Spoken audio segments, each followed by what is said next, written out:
Of course, we can't access whale baleen any longer. The whale industry isn't really, we don't really kill whales anymore. Now we do with plastic bags. But an equivalent to that a lot of historical reproduction artists, seamstresses, tailors use is like zip ties from Home Depot. So, and they're a great simulator for whale baleen. Now, you may also have noticed that the eyelids in the back, they are all hand-bound. Of course, this is pre-industrial revolution, so we're not going to see metal eyelids at this point. Again, all the boning is organic material, so we're not seeing spring steel yet. And all of that really limits the cinching that you can achieve with stays like this. So if you were to attempt to tight lace with stays like this, they would snap before you got that tiny, tiny lace that we will see later, and that is achievable later in the 19th century.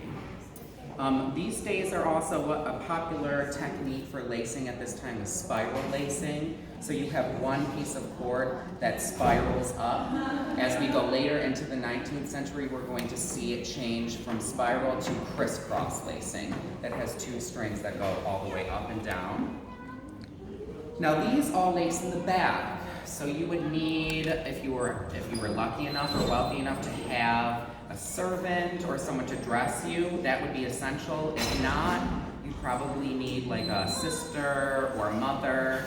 If you didn't have someone to help you, you would probably have a pair of bodies or a stay that laces in the back as well as the front.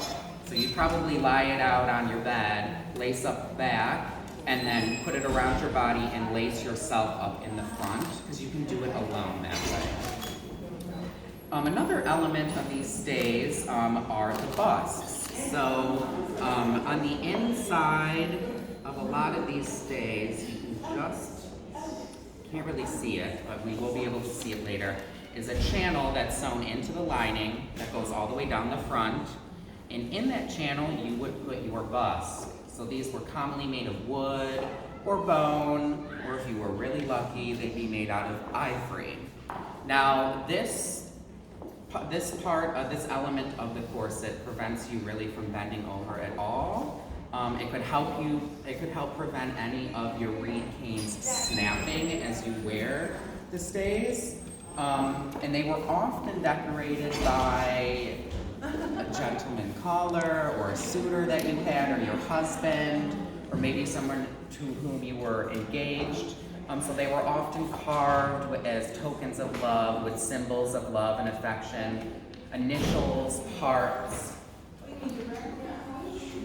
So we get these busts that have great little details on them. Sometimes you'll see them accomplished in scrimshaw. So we have some initials, some heart motifs,